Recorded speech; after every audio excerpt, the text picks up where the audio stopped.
محور بنا کر اس عالم کو خلق کیا ہے. انسان کو محور بنانے کے نتیجے میں اسی انسان کے مقام اور مرتبے کو بیان کیا ہے، اور پھر بنی نوع آدم کی تخلیق کے بعد انبیاء کو بھیج کر اس انسان کو مخاطب کر کے اس کی منزل کا تعین کر دیا ہے کہ تمہارے اس سفر میں تمہاری منزل کیا ہے. ایک ایسے معاشرے کا قیام جس میں صالحین کی حکومت ہو. تو صالحین تب صالحین بنتے ہیں جب وہ تہذیب نفس کرتے ہیں، اور صرف تہذیب نفس ہی ہدف نہیں ہے، بلکہ اس کے نتیجے میں ایک ایسا معاشرہ اور ایک ایسا عادلانہ نظام بھی ضروری ہے جس کے نتیجے میں ظلم کو پنپنے کا موقع نہ ملے، اور اللہ کی خواہش کے مطابق، اللہ کے اوامر کے مطابق، اللہ کی مشیت کے مطابق زمین پر اللہ کی حکومت اور اللہ کی حاکمیت قائم ہو. لہذا توحیدی تحریک حضرت آدم سے لے کر خاتم تک اور خاتم النبیین سے لے کر مہدی آخر الزمان تک، توحیدی تحریک ہمیشہ مشرکانہ اور طاغوتی نظاموں کے مقابلے میں ہے، اور مشرکانہ اور طاغوتی نظام ہمیشہ توحیدی تحریک اور نہضت کے مقابلے میں. لہذا مکتب تشیع کی روح اس کائنات میں اس نظام کی برپائی اور نفاذ ہے جس نظام کے نتیجے میں انسان انفرادی زندگی میں مہذب ہو کر اور اجتماعی زندگی میں صالح بن کر اللہ کے نظام، اللہ کے قانون، اللہ کی مشیت، اللہ کی کتاب اور اللہ کے احکام کو زمین پر اور اہل زمین پر نافذ کر سکے. تمام انبیاء کی بعثت کا بنیادی مقصد یہی ہے. نبی کریم کی آمد کا مقصد بھی یہی ہے. امام آخر الزمان مہدی دوراں علیہ الصلوۃ والسلام کے ظہور کا بنیادی مقصد بھی یہی ہے. امام خمینی کو ہمیں اس پس منظر میں سمجھنے کی ضرورت ہے. امام خمینی ایک فقیہ ہیں، کوئی شک نہیں، ایک اصولی ہیں، کوئی شک نہیں، ایک مجتہد ہیں، کوئی شک نہیں، ایک فلسفی ہیں، کوئی شک نہیں، ایک مرجع تقلید ہیں، کوئی شک نہیں، ایک عارف ہیں، کوئی شک نہیں، ایک مفسر قرآن ہیں، کوئی شک نہیں، علم الکلام کے ایک ماہر ہیں، کوئی شک نہیں، ایک شیعہ عالم دین ہیں، کوئی شک نہیں. لیکن یہ تمام کی تمام خصوصیات اگر ان کو آپ جمع کریں تو آپ کو ان خصوصیات کے حامل لوگوں کی تعداد طول تاریخ میں لاکھوں اگر نہ کہوں تو ہزاروں میں ملے گی. بڑے بڑے فقہاء آئے، بڑے بڑے مفسرین آئے، بڑے بڑے متکلمین آئے، بڑے بڑے فلاسفہ آئے، بڑے بڑے عرفاء آئے، بڑے بڑے اصولیین آئے، بڑے بڑے محدثین آئے. لیکن جو کام امام خمینی نے کیا وہ کام وہ ہے جس کے نتیجے میں دنیا میں نظام بدل گیا، اور دنیا میں ایک ایسے نظام کی داغ بیل ڈال دی جس کے نتیجے میں انسانوں کو یہ پتا چلا کہ انسانوں کے بنائے ہوئے نظام کے مقابلے میں ایک الہی نظام ہے، اور اس الہی نظام کا پرچم اگر صالح لوگ لے کر کھڑے ہو جاتے ہیں تو پوری دنیا کی بیک وقت مخالفت اور دشمنی کے باوجود وہ نظام کھڑا رہ سکتا ہے. اور اس عادلانہ نظام کو اگر صالح لوگ لے کر کھڑے ہو جائیں تو دنیا کے تمام مستکبرین کی تمام تر کوششوں کے باوجود نہ وہ نظام ختم ہو سکتا ہے اور نہ ہی اس نظام کو نقصان پہنچایا جا سکتا ہے، بلکہ اس نظام اور اس کے پرچم کو لے کر کھڑے ہونے والوں کی دعوت پر عالم انسانیت لبیک کہتی ہے. امام خمینی مظلوموں کے حامی، امام خمینی ظالموں کے مخالف، امام خمینی سرمایہ دارانہ نظام کے دشمن، امام خمینی طاغوتی نظام کے دشمن، امام خمینی الہی نظام کے پیامبر، الہی نظام کے علمبردار، الہی نظام کا پرچم ہاتھ میں اٹھائے ہوئے تشریف لائے. یہ نظام اور یہ پرچم کس چیز کی علامت ہے؟ اللہ کے زمین پر حاکمیت کی علامت. یعنی کوئی قانون اللہ کی مشیت کے بغیر نہ ہو، اللہ کی اس بتائے ہوئے اصول کے خلاف نہ ہو. آج پوری دنیا کے اندر اگر نظام کے اعتبار سے دیکھا جائے، سسٹم کے اعتبار سے دیکھا جائے، دو ہی سسٹم ہیں. ایک طاغوتی جس کا مظہر سرمایہ دارانہ نظام ہے اس وقت، جو پوری دنیا پر، اس کی معیشت پر، اس کی سیاست پر اور اس کے کلچر پر، اس کی تہذیب پر حاوی ہے اور حاکم ہے. اور دوسری طرف وہ نظام جس کے پیشانی پر لکھا ہوا ہے یہ نظام خدا ہے، یہ نظام قرآن ہے، یہ نظام ولایت ہے، یہ نظام امامت ہے، یہ نظام خلافت اللہی ہے، یعنی خلافت اللہی نظام.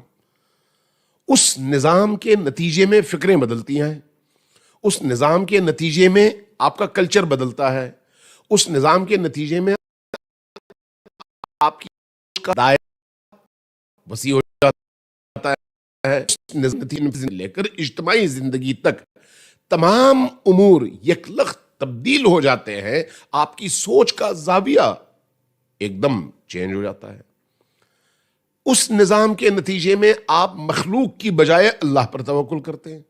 اس نظام کے نتیجے میں آپ اغیار کی بجائے اپنے ایمان کے بلبوتے پر اپنے دست و بازو اور اپنی اللہ کی طرف سے دی ہوئی ان صلاحیتوں پر اعتماد کر کے استقامت کے ساتھ میدان میں کھڑے ہو جاتے ہیں.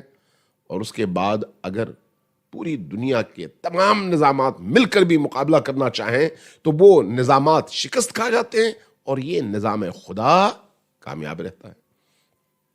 اللہ نے فرمایا تھا نا کہ ان تنصر اللہ ینصرکم ویثبت اقدامکم، اگر تم اللہ کی مدد کے لیے کھڑے ہو جاؤ گے تو اللہ بھی تمہاری مدد کرے گا اور تمہارے قدموں کو مضبوط کرے گا.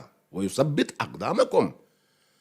اللہ کی مدد کا مطلب کیا ہے؟ کہ اللہ کو بھوک لگتی ہے، اس کو کھانا چاہیے، اس کو لباس کی ضرورت ہے، اس کو مکان کی ضرورت ہے؟ نہیں. اللہ کی مدد کا کیا مطلب ہے؟ مخلوق خدا کی مدد. مخلوق خدا کی سب سے بڑی مدد کیا ہے؟ ان کو غلامی سے نجات دلانا. کس کی غلامی سے؟ اغیار کی. وہ اغیار کون ہے؟ طاغوتی نظام، ظلم کا نظام، سرمایہ دارانہ نظام، وہ تمام نظامات جو انسانوں کا استحصال کر کے ایک خاص طبقے کو تمام دیتے ہیں اور باقی تمام انسانوں کو غلام بناتے ہیں، جو دنیا پر نظام عملاً انجام دے رہا ہے. امام خمینی اس حوالے سے اللہ کے نظام کے احیاء کے لیے اور لوگوں نے جو اللہ کے نظام کی غلط تعابیر پیش کی تھیں اور اللہ کے نظام کے نام پر انسانوں کو اللہ کا غلام بنایا تھا، اس نظام کے مقابلے میں اللہ کا نظام لے کے آئے. لہذا امام خمینی نے جو کام کیا وہ یہ ہے کہ جعلی اور اصلی نظام کے درمیان فرق ڈال دیا. وہ جو ذل الہی کا نظام تھا، بادشاہوں کا نظام تھا، خلیفۃ الرسول اور خلیفہ کے نام پر جو نظام دنیا کے اندر نافذ ہو چکا تھا اسلامی دنیا میں، اس کا چہرہ بے نقاب کر کے اللہ کے نظام کو پیش کر کے امام خمینی نے بتا دیا کہ یہ قرآنی نظام ہے اور قرآن انسانوں کو آزادی دلاتا ہے. قرآن کے اس نظام کے آئینے میں کوئی نہ آقا ہے اور کوئی نہ غلام، سب برابر ہیں، سب کو ان کے حقوق ملنے چاہیے. اب وہ چاہے یورپینز ہوں، امریکنز ہوں، افریقنز ہوں، ایشینز ہوں، نہ کھال اور جلد کی سیاہی اور رنگت کا اس میں کوئی رول ہے اور نہ ہی آپ کی دولت کا، آپ کی امارت کا، آپ کے استغنا کا، آپ کی کمزوری کا اس میں کوئی رول ہے. لہذا امام خمینی آئے مستضعفین کے غلبے کے لیے، مستضعفین کو اعتماد بے نفس دینے کے لیے، مستضعفین کو مستکبرین کے مقابلے میں کھڑا کرنے کے لیے، ان کو باور، یقین اور ایمان کی اس منزل تک پہنچانے کے لیے جہاں پر پہنچ کر ایک مستضعف مستکبر کی آنکھوں میں آنکھیں ڈال کر کھڑا ہو سکے اور کہہ سکے کہ میں اللہ کے نام پر تم سے لڑوں گا.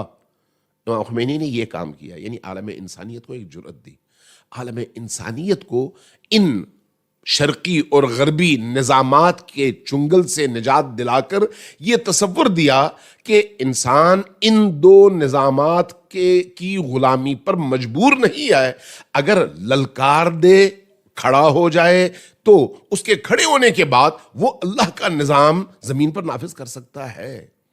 امام خمینی نے زمین کے ایک ٹکڑے پر وہ نظام نافذ کیا ہے، لیکن اس ایک ٹکڑے پر اس نظام کے نفاذ کے بعد آج تک ان 45 سالوں میں آپ دیکھیے پوری دنیا کے اندر یہ جو نظریاتی تحریکیں ہیں کتنی قوی اور کتنی مضبوط ہو چکی ہیں، انسانی معاشروں کو کتنا شعور مل چکا ہے، مسلمان معاشروں کو کتنا شعور مل چکا ہے، کس حد تک لوگوں میں یہ جذبہ، یہ ایمان، یہ باور پیدا ہو چکا ہے کہ ہاں ہم اپنے معاشرے کو تبدیل کر سکتے ہیں۔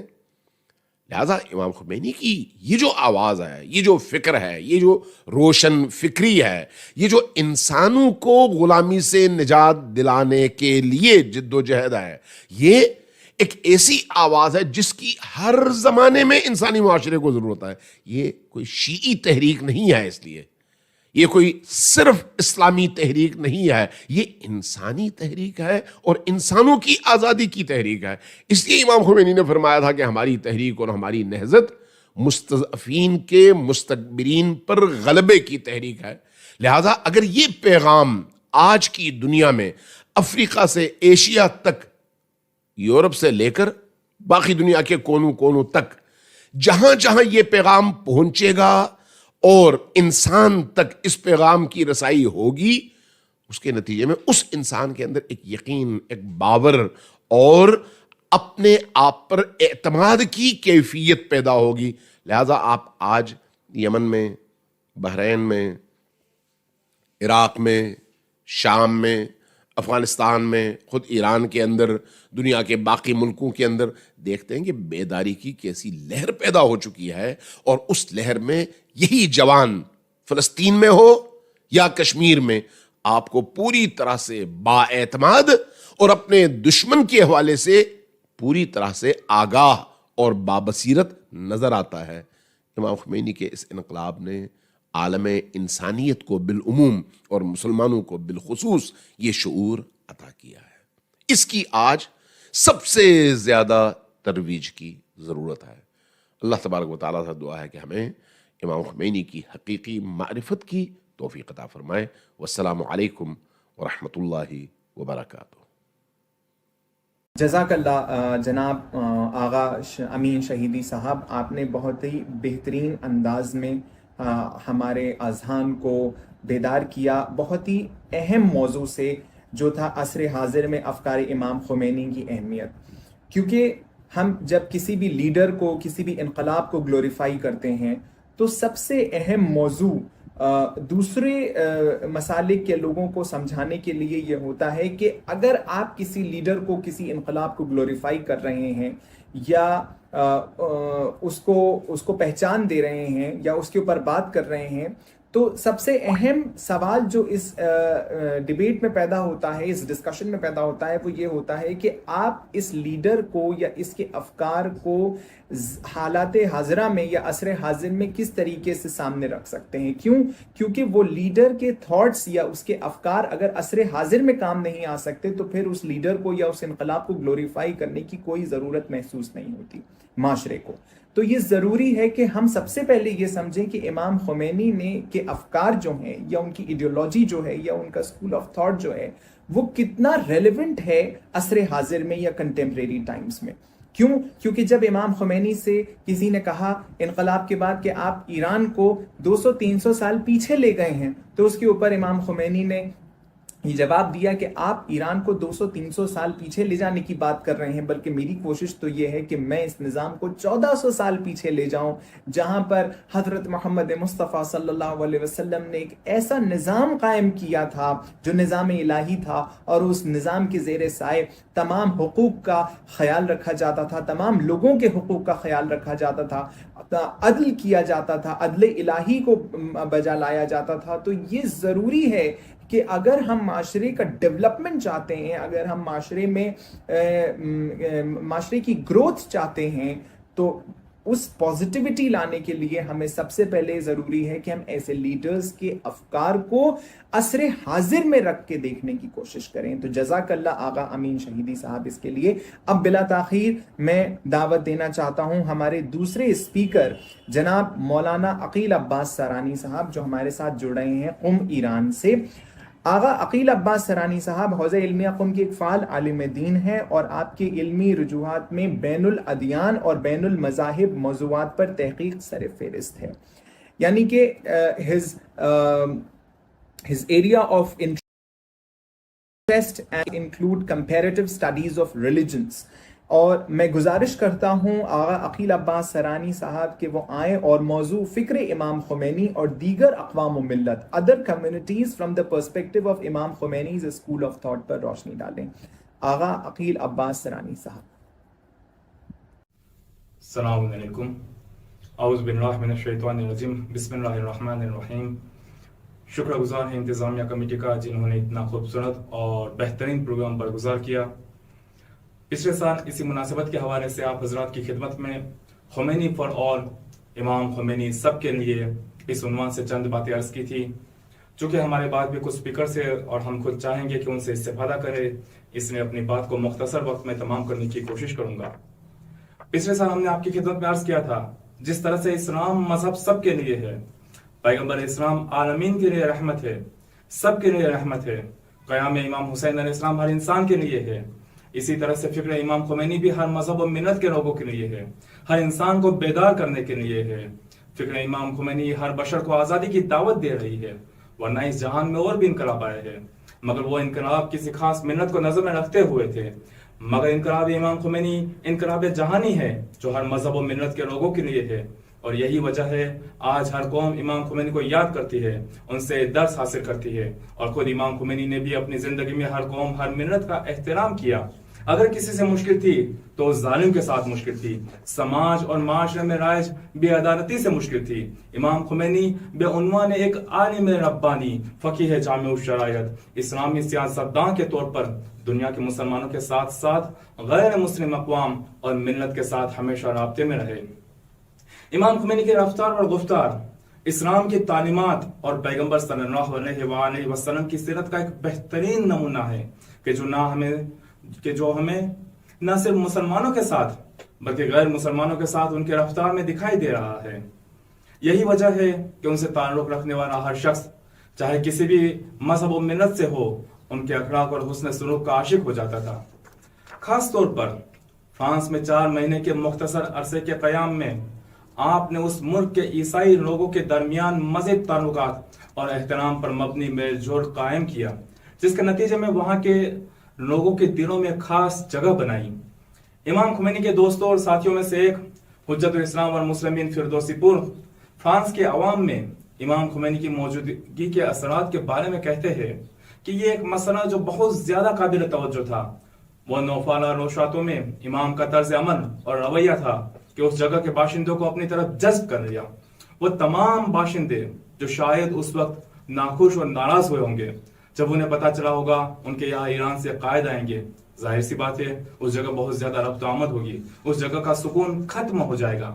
بظاہر ایک پڑوسی نے شکایت بھی کی تھی کہ یہاں گاڑیاں بہت زیادہ آتی جاتی ہیں، لیکن وقت گزرنے کے ساتھ ساتھ وہاں کے لوگ امام خمینی کے افعال اور طرز عمل سے جذب ہوئے. امام خمینی کی دیگر فعالیت کے ساتھ ساتھ ایک کام جو انہوں نے وہاں انجام دیا جو بہت ہی مؤثر ثابت ہوا وہ یہ کہ حضرت عیسیٰ علیہ السلام کی شب ولادت امام خمینی نے پوری دنیا کے عیسائیوں کو ایک پیغام دیا جسے مختلف نیوز ایجنسیوں نے نشر کیا.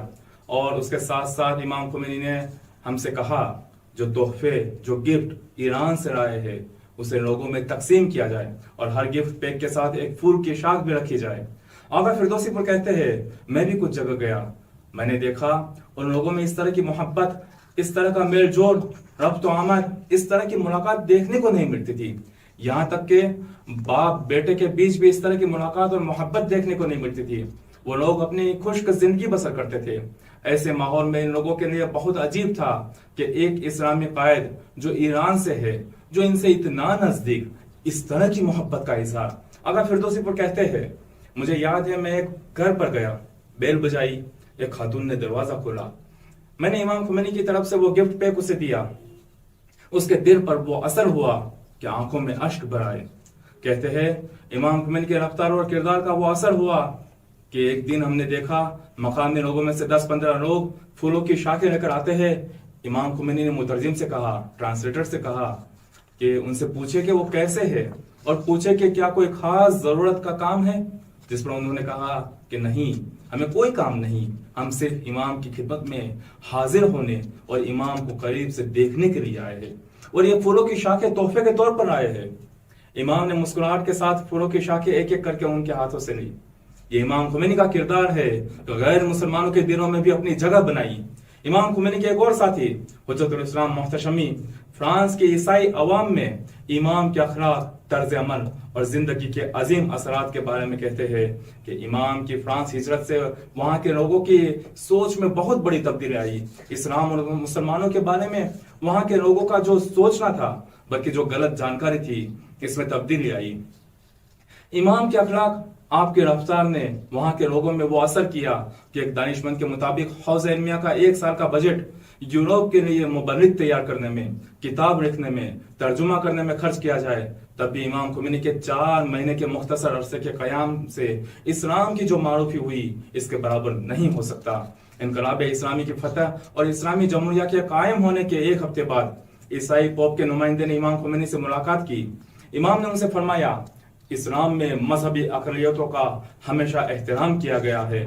آج ہم دیکھ رہے ہیں کہ دنیا میں کئی ممالک میں اقلیت پر ظلم اٹھائے جا رہے ہیں، بے گناہوں کو مارا جا رہا ہے، ان سے ان کے بنیادی حقوق چھینے جا رہے ہیں۔ وہی دوسری طرف امام خمینی نے انقلاب اسلامی سے پہلے بھی اور بعد میں بھی جس طرح سے اسلامی آئین کے مطابق اقلیت کا خیال رکھا، ان کی جان، مال، عزت و آبرو کی حفاظت کا بھروسہ دیا، اور عملی طور پر دنیا کے سامنے حقیقی معنی میں ڈیموکریسی کا ایک بہترین نمونہ پیش کیا جو آج ہم سب کے سامنے ہے۔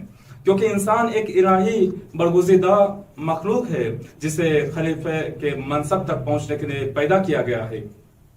اس کا مطلب یہ ہے کہ غیر مسلمانوں کی انسانی قدر اور مسلمانوں کی مذہبی قدر دونوں کا احترام کیا جانا چاہیے، کیونکہ انسان کی حیثیت تمام نسلی، مذہبی اور طبقاتی خصوصیات سے الگ ہے۔ یہی وجہ ہے آج فکر امام خمینی ہر اقوام و ملت کے لیے ایک درس ہے۔ ویسے تو امام خمینی کی ساری زندگی ہمارے لیے درس ہے۔ کتاب صحیح امام کے جو 22 جلدوں میں ہے، جس کی اگر شرح کی جائے تو نہ جانے کتنی جلد بنے گی، کیونکہ امام کے ہر الفاظ میں اتنی گہرائی ہوتی ہے۔ مثال کے طور پر امام نے 2 طرح کے اسلام کی بات کی، ایک اسلام ناب محمدی اور دوسرا اسلام امریکائی۔ امام خمینی سے پہلے شاید کسی نے اس ادبیات کا استعمال نہیں کیا۔ خلاصہ یہ کہ امام کی ساری زندگی ہمارے لیے درس ہے، مگر آج آپ کی خدمت میں 5 نکات کی طرف اشارہ کرنا چاہوں گا جس کی ہر زمانے میں ہر اقوام کو اشد ضرورت ہے۔ اتنا وقت نہیں کہ تفصیل سے گفتگو کی جائے، صرف اشارہ کرنا چاہوں گا۔ پہلی بات، اقوام میں اثر، فکر آزادی دینا۔ دوسری بات، ارادے اور استقلال کے ساتھ اپنے فیصلے کرنا، شرط یہ ہے کہ وہ ارادہ عاقلانہ ہو۔ تیسری بات، جرأت کے ساتھ اپنے جائز حقوق کا مطالبہ کرنا۔ چوتھی بات، بڑی طاقتوں کے مقابلے شجاعت کا ثبوت دینا۔ اور 5ویں بات، لیڈرشپ میں سادہ زندگی کا تصور دینا۔ اگر ہم قیام کربلا کو دیکھیں، پچھلے سال بھی ہم نے اس بات کا ذکر کیا تھا، صرف تذکر کے طور پر، کہ قیام امام حسین علیہ السلام کو ہم دیکھیں۔ امام شہادت سے پہلے فرماتے ہیں، اے آل ابو سفیان کے پیروکار، اگر تم دین نہیں رکھتے، اگر تم مذہب نہیں رکھتے، اگر تم قیامت سے نہیں ڈرتے، کم سے کم انسان تو ہو، تم آزاد رہو۔ امام خمینی بھی اسی فکر کو زندہ کر رہے ہیں۔ تم چاہے کسی بھی مذہب و ملت سے تعلق رکھتے ہو، مگر آزاد رہو۔ امام علیہ السلام کا مشہور قول ہے، کسی غیر کے غلام نہ بنو، کیونکہ خدا نے تمہیں آزاد پیدا کیا ہے۔ امام خمینی ہر انسان کے لیے آزادی کی بات کر رہے ہیں، اور ایک مرتبہ تم آزاد ہو گئے، پھر بڑی سے بڑی طاقت کے مقابلے شجاعت کا ثبوت دے سکتے ہو، جرأت کے ساتھ اپنے جائز حقوق کا مطالبہ کر سکتے ہو۔ اور یہ ہمیں امام خمینی کی زندگی میں دکھائی دے رہا ہے کہ انہوں نے نہ صرف شاہ کے خلاف قیام کیا، بلکہ اصل ٹارگٹ اس ظالم حکومت کو کیا جس کے اشاروں پہ شاہ چڑھتا تھا، اور نعرہ دیا مرد پر عمل کا، کیونکہ قرآن کہہ رہا ہے قاتلوا ائمۃ الکفر۔ آئیے اسی کے ساتھ دعا کرتے ہیں کہ پروردگارہ ہم سب کو راہ امام خمینی پر چلنے کی توفیق عطا فرما۔ وآخر دعوانا ان الحمد للہ رب العالمین۔ جزاک اللہ آغا عقیل عباس سرانی صاحب۔ آپ نے بھی بہت بہترین انداز میں ہمارے اذہان کو بیدار کیا اس موضوع سے، جو بہت ہی اہم موضوع ہے، فکر امام خمینی اور دیگر اقوام و ملت، other communities from the perspective of امام خمینیز اسکول آف تھاٹ. کیونکہ جب ہم دوسرے مذاہب کے لوگوں سے اکثر اس ریولوشن پر، اس انقلاب پر بات کرتے ہیں تو سب سے پہلا سوال وہ یہ کرتے ہیں کہ یہ آپ کے مذہب کا ایک انقلاب تھا جہاں پر ایک خاص مذہب کی نظام قائم کیا گیا، اس میں باقی مذاہب کے لوگوں کا کوئی خیال نہیں رکھا گیا ہے. آپ ایک طرح سے اپنے مذہب کو دوسروں کے اوپر تھوپنے کی کوشش کر رہے ہیں، لیکن یہ ضروری ہے کہ یہ ایسا نظام نہیں ہے جہاں پر ایک مذہب کی رولنگز کو یا اس کے لا کو دوسرے لوگوں کے اوپر، غیر مذاہب، باقی مذاہب، دیگر مذاہب کے لوگوں کے اوپر تھوپا جا رہا ہے. بلکہ یہ ضروری ہے کہ ایسے نظام میں ہر مسلک کے اور ہر مذہب کے انسان کا خیال رکھا جاتا ہے. اور یہ بہت ہی اہم ٹاپک تھا، بہت ہی اہم موضوع ہے کہ امام خمینی کے خیالات باقی کمیونٹیز کو لے کر کیا ہیں، other communities from the perspective of امام خمینیز اسکول آف تھاٹ. کیونکہ جب تک ہمیں یہ نہیں پتا ہوگا کہ امام خمینی کا پرسپیکٹو کیا ہے ادر کمیونٹیز کو لے کے، فکر امام خمینی کیا ہے دیگر اقوام و ملت کو لے کر، تب تک ہم باقی مذاہب کے لوگوں کو کنونس نہیں کر سکتے کہ انقلاب اسلامی جو ایران میں آیا وہ خالی ایک مذہب کے یا ایک مسلک کے لوگوں کے لیے کی بہتری کے لیے نہیں تھا، بلکہ پورے معاشرے کی بہتری کے لیے تھا. تو جزاک اللہ آغا عقیل عباس سرانی صاحب اس کے لیے. اب میں بلا تاخیر دعوت دینا چاہتا ہوں جناب علی دیپ رضوی صاحب سے کہ وہ آئیں اور ہمارے سامنے اس ویبینار میں ایک بہترین اپنا کلام پیش کریں. آغا علی دیپ رضوی صاحب. اعوذ باللہ من الشیطان الرجیم، بسم اللہ الرحمن الرحیم. السلام علیکم ورحمۃ اللہ وبرکاتہ. سب سے پہلے 34ویں برسی امام خمینی رضوان اللہ علیہ کی تعزیت و تسلیت بارگاہ امام زمان اجل اللہ تعالی فرجہ الشریف میں پیش کرتے ہیں. برادران کے بہت ممنون و مشکور ہیں جنہوں نے اس لائیو پروگرام کے اندر امام خمینی کی برسی میں دعوت دی. اسی حوالے سے ایک ترانہ ہے، آپ مومنین کی سماعتوں کی نظر کر رہا ہوں. جو آج زندہ ہے اسلام تیرے نام سے، سرخرو دین خدا خمینی کے کام سے، لبلائے خمینی پیرو حسینی ہیں سچے سپاہی رہبر خامنائی.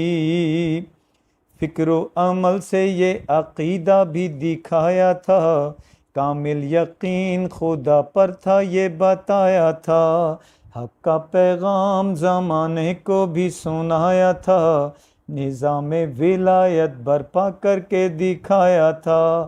زندہ نظام امامت ہے اسی کام سے، سرخرو دین خدا خمینی کے کام سے، لبلائے خمینی پیرو حسینی ہیں سچے سپاہی رہبر خامنائی.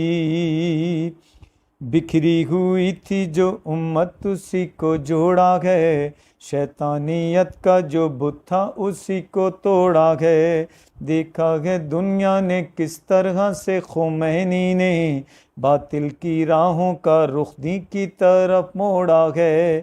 ایمان و تقوی دکھایا ہے احترام سے، سرخرو دین خدا خمینی کے کام سے، لبلائے خمینی پیرو حسینی ہیں سچے سپاہی رہبر خامنائی. جھکے ہوئے تھے جو سر ان کو پھر اٹھایا گئے، تم کس کے پیرو ہو پھر یہ انہیں بتایا گئے. میدان میں رہ کے زمانے کو یہ دکھایا گئے، رب پہ بھروسہ کیا منزلوں کو پایا گئے.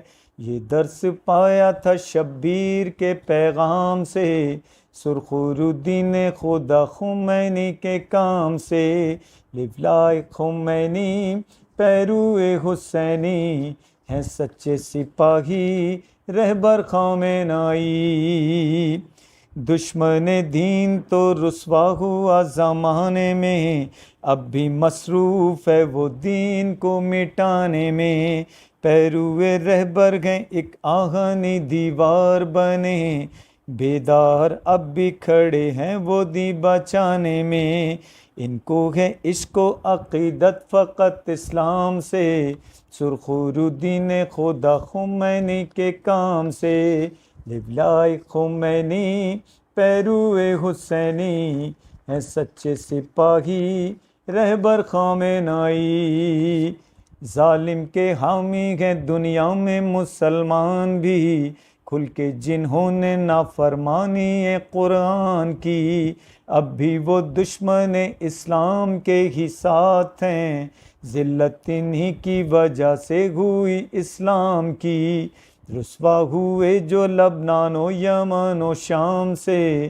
سرخرالدین خدا خمینی کے کام سے، لبلائے خمینی پیروے حسینی ہیں سچے سپاہی رہبر خامنائی، فکر خمینی کا شعور اب بیدار ہے، جس کو رضائے خدا مومن و درکار ہے، باطل کو بس یہی تو کام ناگوار ہے، اس کو نظام ولایت سے بہت پیار ہے، وہ حق کو پاتا ہے امامت کے نظام سے، سرخرالدین خدا خمینی کے کام سے، لبلائے خمینی پیروے حسینی ہیں سچے سپاہی رہبر خامنائی، عزت خدا نے دی جو رہبر کبیر کو، وہی عزت ملی ہے رہبر صغیر کو،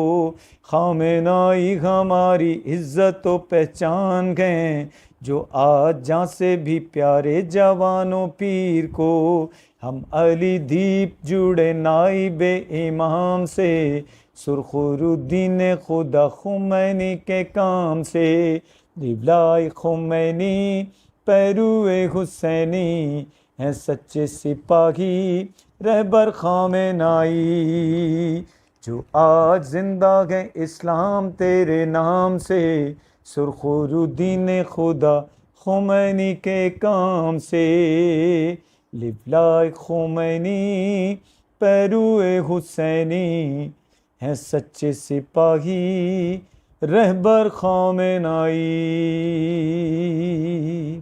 جزاک اللہ جناب علی دیپ رضوی صاحب، آپ نے بہت ہی بہترین کلام پیش کیا، اور یہ کلام، یہ اینتھمز، یہ ترانے، یہ بہت اہم حصہ ہوتے ہیں کسی بھی انقلاب کا، کیونکہ جب ہم دنیا کے مختلف انقلاب کی تاریخ پڑھتے ہیں اور ان کا مطالعہ کرتے ہیں تو ہم دیکھتے ہیں کہ ایسے ترانوں نے، ایسے کلام نے، ایسے اینتھمز نے ہمیشہ لوگوں کے جذباتوں کو ابھارا ہے اور لوگوں کو قائل کیا ہے کہ وہ انقلاب کا حصہ بنے۔ جزاک اللہ جناب علی دیپ رضوی صاحب۔ Now, without much ado and further delay, I would like to invite most respectfully Janab Maulana Hamza Saudagar Sahab, who is joining us from United States of America, to enlighten us on a very important topic, human rights in the light of Imam Khomeini's teachings. Because what we have been fed was like a poison by the West, that human rights can never be defended in an Islamic political government. And especially the books that even I have read and come across so far have labeled Islamic states like Iran and the leaders like Imam Khomeini as a suppressor of human rights, that they have time and again mutilated the human rights of the people, and that these kinds of human rights can only be protected in democracies of the West. So it is important for all of us to hear Janab Hamza Saudagar Sahab on a very important topic, human rights in the light of Imam Khomeini's teachings. Janab Hamza Saudagar Sahab. اعوذ باللہ من الشیطان اللعین الرجیم، بسم اللہ الرحمن الرحیم، الحمد للہ رب العالمین، وصلی اللہ علی سیدنا محمد وعلی اہل بیتہ الطیبین الطاہرین۔ Assalamu alaikum wa rahmatullah, dear brothers and sisters. Inshallah, Allah accept from all of us and all of you what is done in the name of Allah, for the sake of Allah, upon and based on the instructions that God has given. One of the things that Allah subhanahu wa ta'ala teaches us in the Quran is that we must keep the memory of those who have been obedient to Allah, role models. We've got to keep their memory alive. And one of those figures in this day and age that is a much more complete example of the obedience of Allah in areas of life that were almost forgotten prior to his uprising is Imam Khomeini rahmatullah alayh. We ask Allah to bless his soul for his great jihad at his time that we have all benefited from. And we ask him to please his heart with the activities of those who are commemorating him based on Allah's instruction, and hopefully we are able to proceed and make progress in the direction that Imam Khomeini showed us, which is the direction of Islam. I want to remind us of what Shaheed Sayyid Muhammad Baqir al-Sadr said, that what Imam Khomeini did was the dream of prophets. He brought that to life. Allah gave them that tawfiq.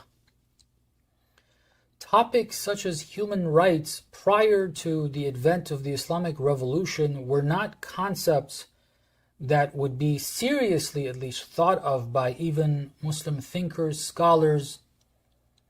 It was a topic limited to politicians and people involved in the Western sphere of influence, the Western civilization, the world leaders, be it that they were and are corrupt, but they were leading the world, and Islam was absent from the global scene.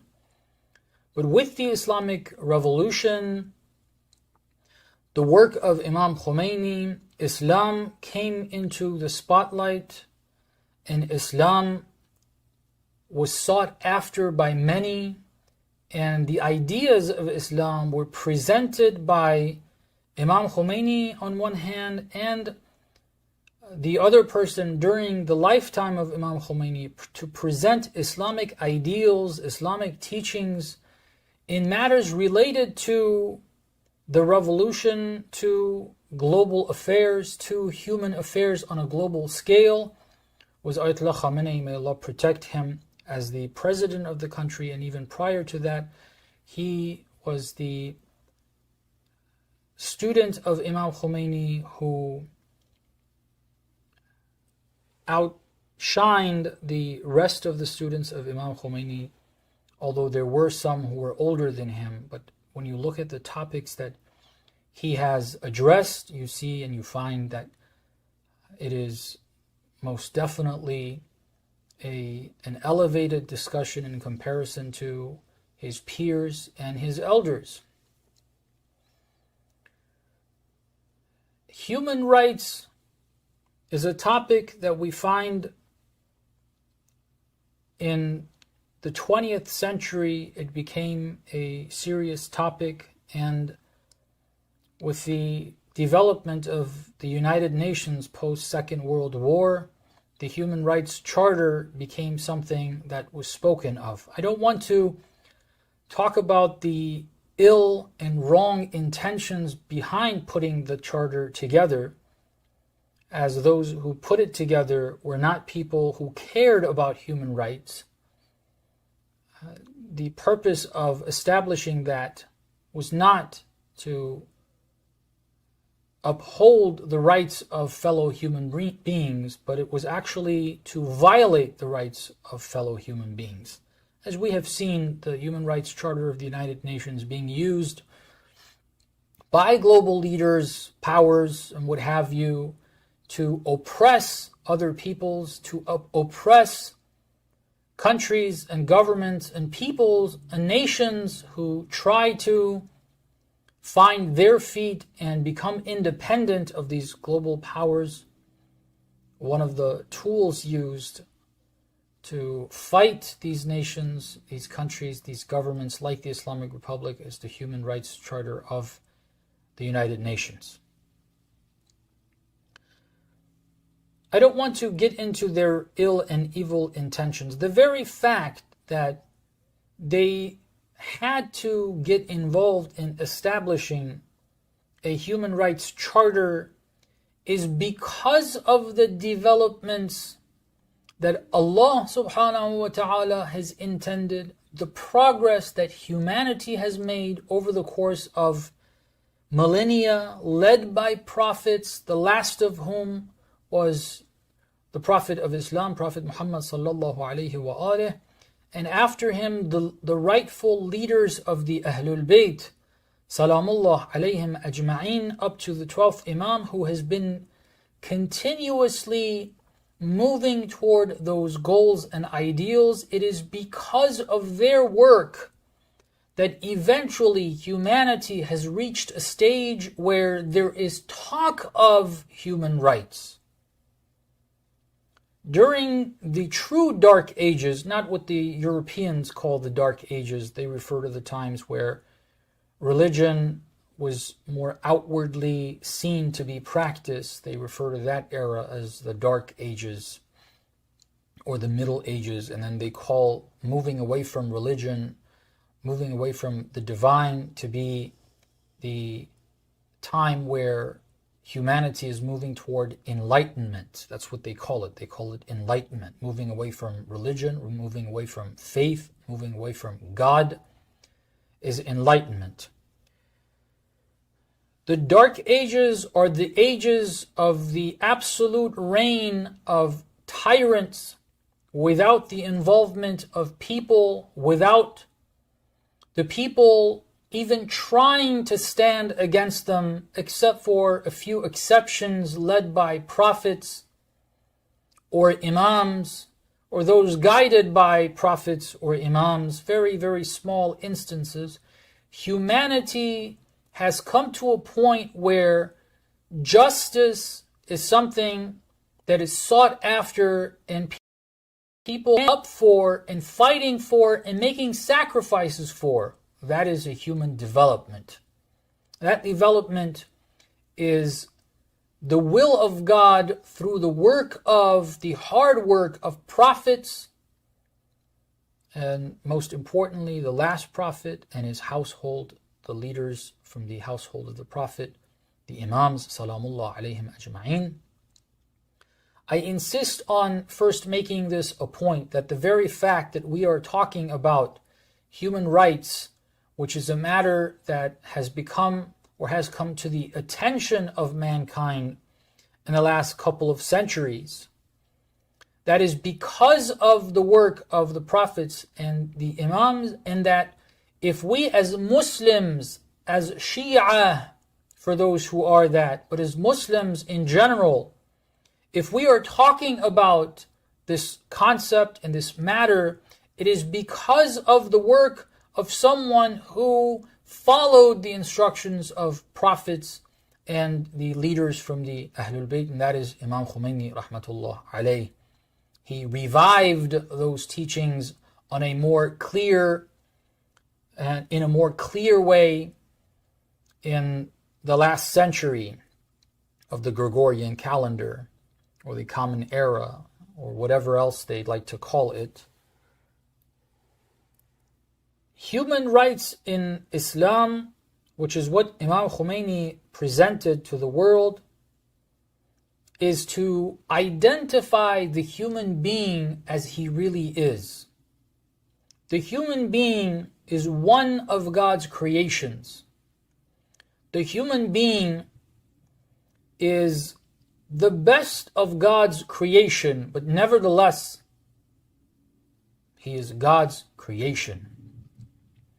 And by the nature of that, the human being is an abd of Allah, a slave of God, a belonging of Allah, that has been granted the blessing of intelligence, and thought.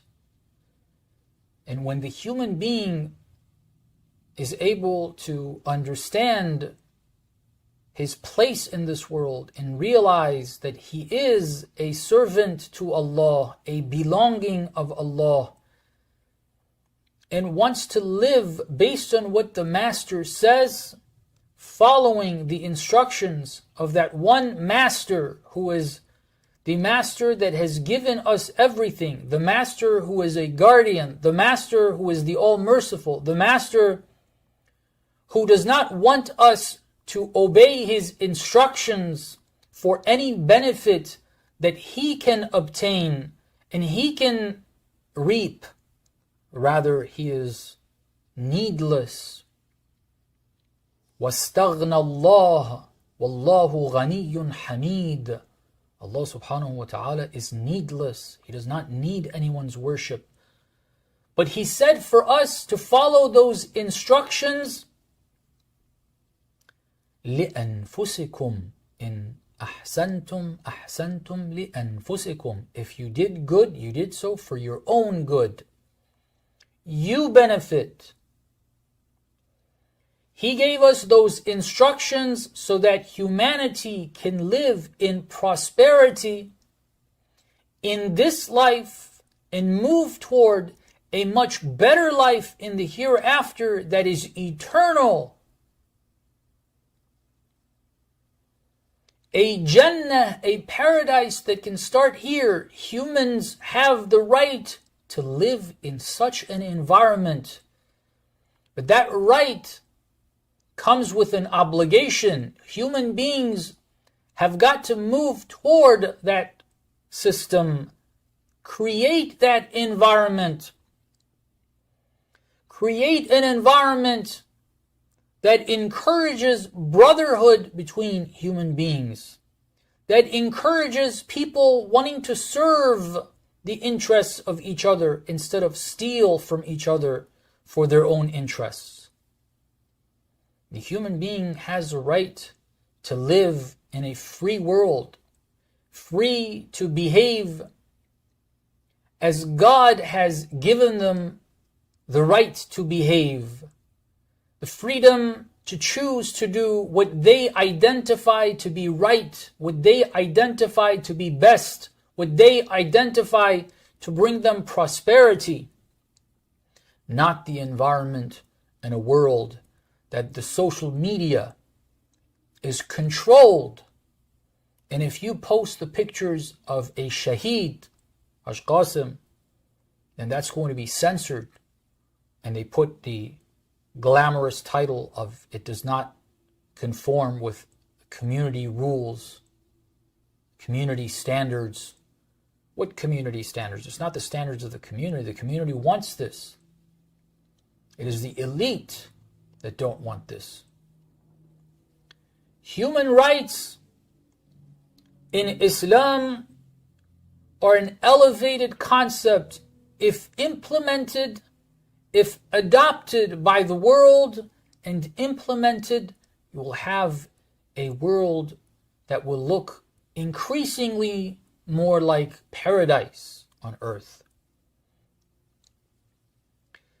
In the name of human rights, certain evil actions are promoted these days. Imam Khomeini was very much aware of this, and he cautioned people. He cautioned specifically toward liberal Muslims who use these words and sound like they are about human rights. The form of human rights that tell you that you must allow two men to marry each other, two women to marry each other, a man and two women to have a relationship where they are all together, or two men and a woman can be married as three, and so on and so forth. These are presented as rights of human beings. Whereas this is corruption. It corrupts the lives of people on earth. It moves us away from that utopia that Islam, Allah has intended. It causes a corruption that leads the earth vacant of human beings. It leaves the earth destroyed, as we are seeing. One of the examples that this form of human rights is going astray and is deviant and does not lead to construction, it is not constructive, it does not lead to justice, it leads to injustice, is that the ones who are the loudest about this topic are the same ones who are causing the killings of men, women, and children of all ages in the various parts of the world, whether it's Palestine or Yemen, or Syria or Iraq, Afghanistan or Kashmir, causing the terrorist activities that are referred to as such, but they are covert operations of the CIA in Pakistan, suppressing the believers, not allowing them the right to breathe in Bahrain, in Saudi Arabia as it is called today, in Egypt. The same ones that talk about that form of human rights are the same ones that took away the right of a people that sacrificed as part of a revolution in Egypt, and they brought back another tyrant. The same ones that talk about this form of human right are the same ones that in Libya have bombed and created chaos and civil war and are still pushing forward with that. The same ones that talk about human rights and they talk about the freedom of speech as one of the most primitive forms of human rights, one of the most fundamental forms of human rights. But when it comes to the topic of the relationship between two men, religions and Islam are not given the right to speak their opinion.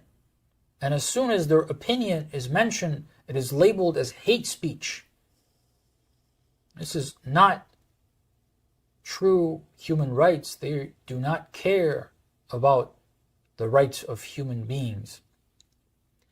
I would like to end by emphasizing my point in presenting the ideas is to give an outline, give direction to Muslims, to my brothers and sisters, to think about human rights as presented by Islam, and try to understand it, and try to understand and notice the hypocrisy where the term human rights as an elevated term, as a valuable concept, is used, as Amir al-Mu'mineen says, كَلِمَةُ حَقٍّ يُرَادُ بِهَا الْبَاطِلِ. It's true, humans have rights. Amir al-Mu'mineen at war, before there was anything called the United Nations, which does not do anything except for enforce the rule. It's the tool of dictatorship of a few countries. That's what the United Nations is.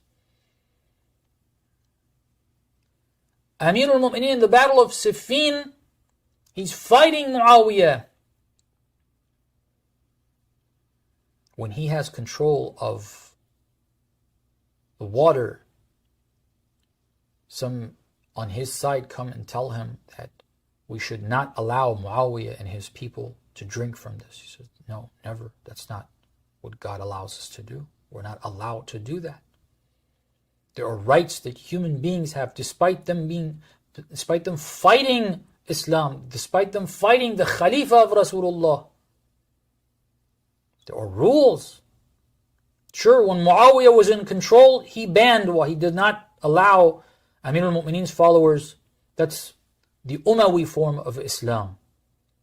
The Islam of the Prophet, which was presented by Ali ibn Abi Talib salamullahi alayhi, that Islam does not allow you. There are rights that human beings, even non-Muslims, have.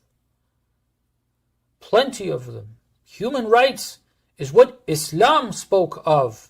And Islam is true to these rights. Islam is true to these rights. Islam is not hypocritical. I encourage Muslims to go and study what Islam says and don't fall in the trap of adopting the Western hypocritical version of human rights. غفرنا Allah wa iyyakum, inshallah. Allah accept from all of you and all of us. And we ask Allah to bless all of those who are struggling in His way. We ask Allah to prolong the life of the leader and bless the soul of Imam Khomeini rahmatullah alayhi. Wassalamu alaikum wa rahmatullahi wa barakatuh. Thank you very much, Janab Maulana Hamza Saudagar Sahab, to enlighten us on a very important topic, human rights in the light of Imam Khomeini's teachings, because it is important to create intellectual resistance against the venom that has been spread time and again by the West, that human rights can never be defended in Islamic states like Iran and by the leaders like Imam Khomeini or his legatees. It is in fact important to see how the West is mutilating the human rights of the people. We have numerous examples to see in the contemporary times.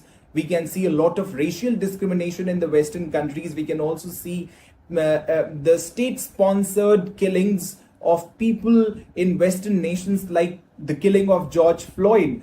And we can see that there is a lot of communal disintegration within the Western societies.